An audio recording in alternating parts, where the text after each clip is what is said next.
Posibleng siya na ang pinakamaraming napayaman na tao dito sa Pilipinas. Hindi siya negosyante at hindi rin siya politiko. Ang dati niyang trabaho, janitor.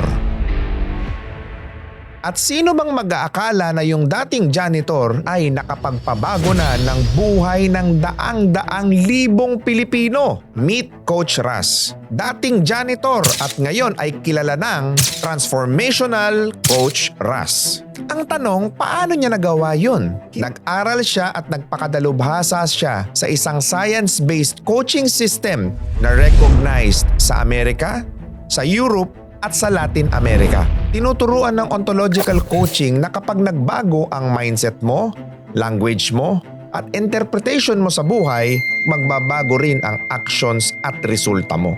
Saan galing ito? Nagsimula itong ituro noong 1980s ng isang philosopher at former government minister ng Chile na si Fernando Flores. Noong 1990s naman, lalo pa itong sumikat dahil sa mga bigating thinkers at coaches tulad nina Julio Olala, Rafael Echeverria, Alan Saylor at Chalmer Brothers. Dito sa Pilipinas, isa sa pinakaunang participant at student nito si Coach Ras mismo. If you want your income to expand, max out your day, making sure that you focus your day to letter A, growth. Nang dahil sa laki ng binago sa buhay niya, kinarir niya na ito. At dito ipinanganak ang IM Plus Coaching and Training System.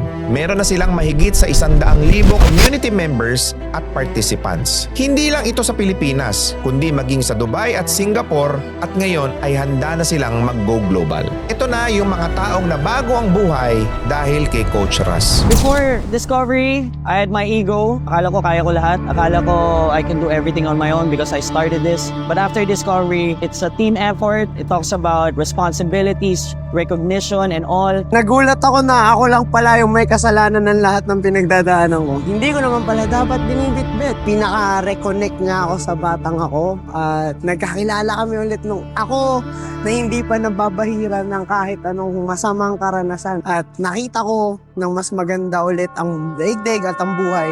Ano ang matututunan natin dito, mga boss? Hindi hadlang ang pagiging mahirap. Yung janitor nga nakapagbago ng buhay ng daang libong tao. Ikaw pa kaya? Number 2, may pera sa pagtuturo at pagtulong na magbago ng buhay ng ibang tao. Kasi ang totoong dahilan kung bakit maraming nananatiling mahirap, hindi dahil sa tamad sila, kundi kadalasan kulang lang sila sa kaalaman tungkol sa sarili nila. At number 3, ang tunay na sukatan ng graduation sa buhay ay hindi yung diplomang nakasabit sa dingding, kung hindi yung level ng success at peace of mind na narating mo sa buhay. Magbabase ang tagumpay mo sa level ng kaalaman mo, kaya huwag kang hihintong mag-aral. Kasi habang nagle-level up ang isip mo, o pwede rin mag-level up ang bulsa mo at ang buong buhay mo. With that, God bless sa inyong lahat.